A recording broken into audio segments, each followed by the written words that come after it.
Video में पूरा आपका ज्योग्राफी का पूरा चैप्टर कवर कराया था कल, बट शायद टेक्निकल इशू की वजह से रिकॉर्ड नहीं हो पाई पूरा।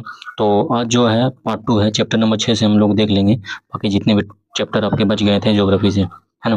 तो आइए आप सभी जल्दी से जुड़ जाइए और अपने दोस्तों के बीच इस वीडियो को शेयर कर दीजिए, है ना। आइए देखते हैं आज का जो पहला क्वेश्चन है चैप्टर नंबर 6 का, शक्ति और ऊर्जा संसाधन। क्वेश्चन नंबर वन है गोंडवाना समूह कोयले का निर्माण कब हुआ था। काफी अच्छा प्रश्न है और कई बार ये प्रश्न पूछा जाता है। तो ये प्रश्न का उत्तर हो जाएगा लगभग 20 करोड़ वर्ष पूर्व। ठीक है, 20 करोड़ वर्ष पूर्व गोंडवाना समूह का जो कोयला था इसका निर्माण हुआ था। ध्यान रखिएगा, प्रश्न पूछा जाएगा कि किस क्रम के चट्टान में कोयला सर्वाधिक मात्रा में पाए जाते हैं। तो ये जो कोयला का समूह है वह गोंडवाना क्रम ही है ना। गोंडवाना क्रम के चट्टान में सबसे ज्यादा मात्रा में कोयला पाई जाती है ना। और कोयला के कई प्रकार होते हैं, जिसमें आप लोग भी जानते हैं। कोयले के जो 4 प्रकार होते हैं उसके बारे में भी आप लोग जानते हैं, एंथ्रेसाइट, बिटुमिनस, लिग्नाइट और एक पीट, है ना। सबसे उच्च किस्म का कोयला तो एंथ्रेसाइट सबसे निम्न, बिटुमिनस जो भारत में पाया जाता है, पीट है सबसे निम्न में, है ना। तो ये सब आप सभी जानते हैं। आगे देखते हैं हम लोग अगला क्वेश्चन। अगला क्वेश्चन है भारत का पहला तेल शोधक कारखाना कहाँ स्थापित है। तो पहला तेल शोधक कारखाना जो है वो डिगबोई असम में स्थित है ना। एक और है बरौनी जो कि बेगूसराय बिहार में है। यह भी एक तेल शोधक कारखाना है। तो ये भी ध्यान रखिएगा कि बिहार में कौन सा जो है एक जो है वो तेल शोधक कारखाना है, तो वो बरौनी। ठीक है, बरौनी। और अगर पूछे पहला तेल शोधक कारखाना तो वो हो जाएगा डिगबोई। ठीक है, क्या हो जाएगा, डिगबोई। अगला प्रश्न है तापीय विद्युत केंद्र का उदाहरण है। तापीय विद्युत केंद्र का उदाहरण है, जस्ट वही हो जाएगा ऑप्शन नंबर ए बरौनी, है ना। कहाँ स्थित है, बेगूसराय, अपना बिहार में। ठीक है, अपना बिहार में। अगला प्रश्न है यूरेनियम का प्रमुख उत्पादक केंद्र है। तो ध्यान रखिएगा जादूकोंडा यूरेनियम का प्रमुख उत्पादक केंद्र है जो कि आपका झारखंड में है। ठीक है, जादूकोंडा किसके लिए प्रसिद्ध है, यूरेनियम के लिए। ठीक है, ध्यान रखिएगा यूरेनियम के लिए। अगला प्रश्न है और चैप्टर नंबर 7 अब हम लोग आ जाते हैं चैप्टर नंबर 7। यहाँ से पहला प्रश्न है सीमेंट उद्योग का सबसे प्रमुख कच्चा माल क्या है। काफी महत्वपूर्ण प्रश्न है। सीमेंट उद्योग का कच्चा माल जो हो जाएगा वो हो जाएगा चूना पत्थर, है ना, चूना पत्थर। दूसरा देख रहे हैं बॉक्साइट। तो बॉक्साइट किसका एस्क है, अभी जस्ट हमने चर्चा भी किया था पिछले क्लास में। तो बॉक्साइट हो जाएगा एल्यूमिनियम का, है ना। क्या हो जाएगा, एल्यूमिनियम का। एक है लौह एस्क। तो लौह एस्क में आप लोग जानते हैं हेमेटाइट, मैग्नेटाइट, है ना, लोहा का एस्क है। तो ये सभी ध्यान रखिएगा। अगला क्वेश्चन है हुगली औद्योगिक प्रदेश का केंद्र कौन सा है। तो हुगली आपका बंगाल से संबंधित है, तो कोलकाता और हावड़ा। अगला प्रश्न है किस नगर को भारत का सिलिकॉन सिटी कहा जाता है। तो ध्यान रखिएगा, सिलिकॉन सिटी बोल दे, वायुयान सिटी बोल दे, तो सबका उत्तर जो है ये हो जाएगा आपका बेंगलुरु, है ना। सिलिकॉन सिटी, वायुयान का सिटी, है ना, इलेक्ट्रिक सिटी, है ना। तो ये सभी जो है बेंगलुरु किसका राजधानी है, ध्यान आप लोग बताइएगा कमेंट बॉक्स में बेंगलुरु किसकी राजधानी है। ठीक है, अगला प्रश्न है भारत में पहली जूट मिल कहाँ स्थापित की गई थी। भारत में पहली जूट मिल कहाँ स्थापित की गई थी। तो जूट मिल जो स्थापित की गई थी ये कोलकाता में स्थापित की गई थी। और आप सभी को पता होनी चाहिए कि जूट के मामले में सबसे प्रथम राज्य ये भी पश्चिम बंगाल ही है। ठीक है, कौन सा है, पश्चिम बंगाल ही है। और पहला जो जूट मिल भी है वो भी कोलकाता में ही स्थापित की गई थी। ठीक है, अब आगे हम लोग देखते हैं। अच्छा, आप लोग थोड़ा सा वीडियो को लाइक कर दिया कीजिए। आप लोग लाइक नहीं करते हैं जो कि अच्छी बात नहीं है ना। एक लाइक तो बनता है मेहनत के बदले। अगला चैप्टर है आपका चैप्टर नंबर 8 परिवहन, संचार और व्यापार। ध्यान से सुनिएगा, अच्छा प्रश्न है जो कि बोला जा रहा है भारत का सबसे लंबा राष्ट्रीय राजमार्ग कौन सा है। तो राजमार्ग नंबर NH44 यानी कि राष्ट्रीय राजमार्ग, नेशनल हाईवे 44। ठीक है, सबसे लंबा राजमार्ग है, ध्यान रखिएगा, है ना। अगला ये भी अच्छा प्रश्न है मध्य पूर्व रेलवे का मुख्यालय कहाँ है। तो ये हाजीपुर बिहार में है, इसलिए महत्वपूर्ण भी हो जाता है। और इस बार प्रश्न पूछा जा सकता है कि बताइए, एक मिनट, समस्तीपुर, मुजफ्फरपुर, हाजीपुर, है ना। ऑप्शन नंबर बी मध्य पूर्व रेलवे का मुख्यालय कहाँ है, तो हाजीपुर में है। ठीक है, वैशाली, हाजीपुर, ध्यान रखिएगा। अगला क्वेश्चन है भारतीय अंतर्देशीय जलमार्ग प्राधिकरण का गठन किस वर्ष हुआ था।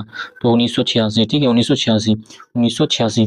अगला प्रश्न, अब आ जाते हैं चैप्टर नंबर 9, है ना, 9 बिहार कृषि एवं वन संसाधन। ध्यान रखिएगा, यहाँ भी अच्छा प्रश्न है, यहाँ से भी प्रश्न कई बार पूछे जाते हैं। बिहार में किस प्रकार का मिट्टी पाई जाती है। तो ध्यान रखिएगा, बिहार में जलोढ़ मिट्टी पाई जाती है। हम लोग मिट्टियों के बारे में भी पढ़ा था।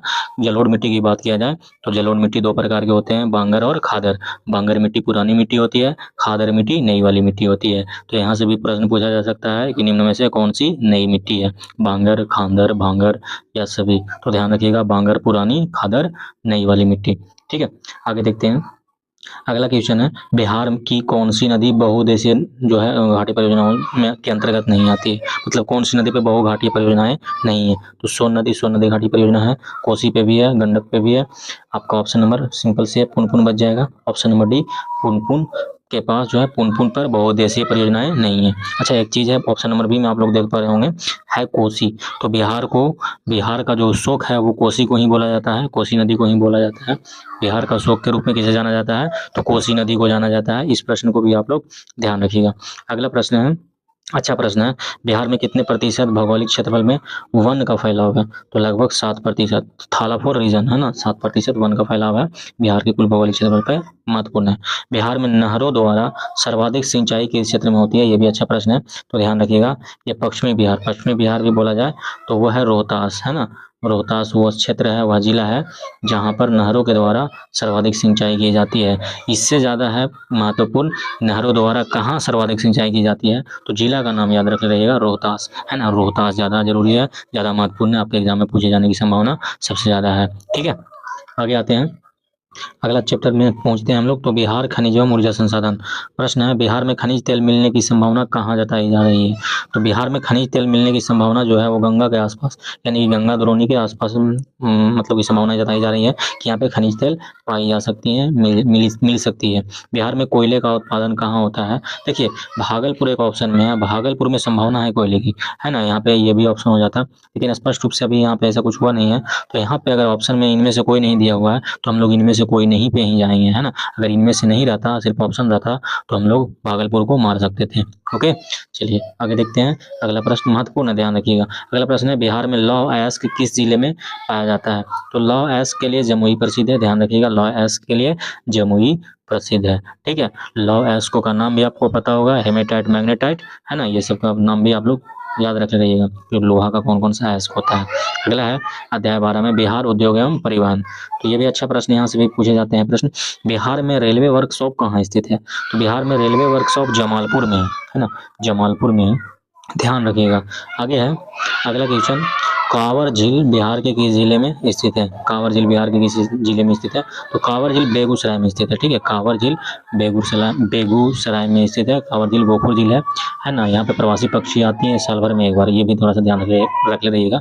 कांवर झील महत्वपूर्ण है ना, पूछा जा सकता है कि कांवर झील किस जिले में है। तो कांवर झील कहाँ है, किस जिले में है, तो बेगूसराय में है। ठीक है, बेगूसराय में है, ध्यान रखिएगा। अगला बिहार में सिगरेट का कारखाना कहाँ है। सिगरेट का कारखाना तो ये मुंगेर में है। ठीक है, सिगरेट का कारखाना मुंगेर में है। अगला प्रश्न है, बिहार का कौन सा शहर रेशम उद्योग के लिए प्रसिद्ध है। अच्छा प्रश्न है ये भी, भागलपुर, है ना, भागलपुर रेशम उद्योग के लिए प्रसिद्ध है। अगला है अध्याय 12 बिहार जनसंख्या एवं नगरीकरण।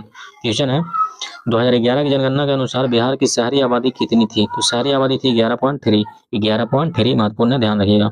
अगला क्वेश्चन है, जनसंख्या की दृष्टि से भारत में बिहार का कौन सा स्थान है। भारत में जनसंख्या की दृष्टि से कौन सा स्थान है, तो तीसरा स्थान है।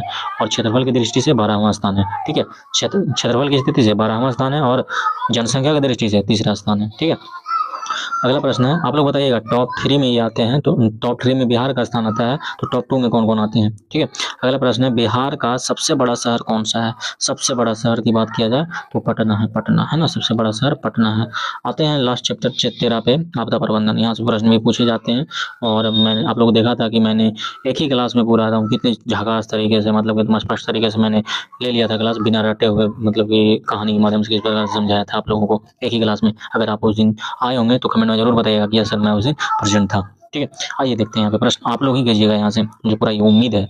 इनमें से कौन प्राकृतिक आपदा नहीं है, कौन आपदा नहीं है। सुनामी है जी, बाढ़ है जी, आतंकवाद डॉट है जी, भूकंप है जी, तो डॉट है जी, तो मार दीजिए आतंकवाद।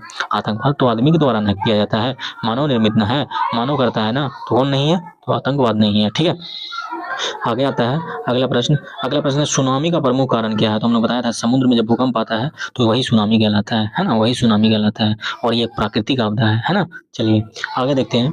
अगला प्रश्न है बिहार का कौन सा क्षेत्र बाढ़ में से सर्वाधिक प्रभावित है?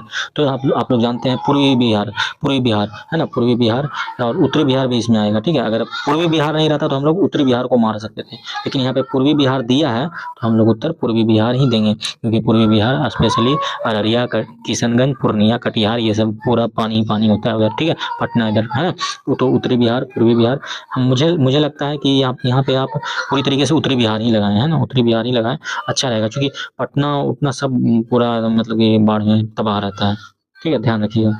आपका बुक के माने तो पूर्वी बिहार मानता है। ठीक है, पूर्वी बिहार मानता है और आप लोग बिहार बोर्ड से है ना, तो पूर्वी ही मान के चलिएगा। ठीक है, क्योंकि आपका बुक यही मान रहा है। अगला प्रश्न देखते हैं। अगला प्रश्न है भोपाल गैस त्रासदी किस प्रकार का आपदा था? है ना, किस प्रकार का आपदा था? तो ये तो भैया मानव निर्मित था, है ना। तो भोपाल गैस त्रासदी में कौन सा गैस का रिसाव हुआ था और कौन सा साल घटना घटा था? ठीक है, बाकी आपके जितने भी भूगोल से प्रश्न बन सकते थे मैंने करा दिया है। उम्मीद करता हूँ आप लोगों को पसंद आया होगा। पार्ट 1 जाकर के देख लीजिए, पार्ट 2 ये रहा और मैंने इस प्रकार से पूरा कंप्लीट करवा दिया है। ठीक है, आपके एग्जाम में प्रश्न यहीं से आने वाले हैं, यहीं से आने वाले हैं, यहीं से आने वाले हैं।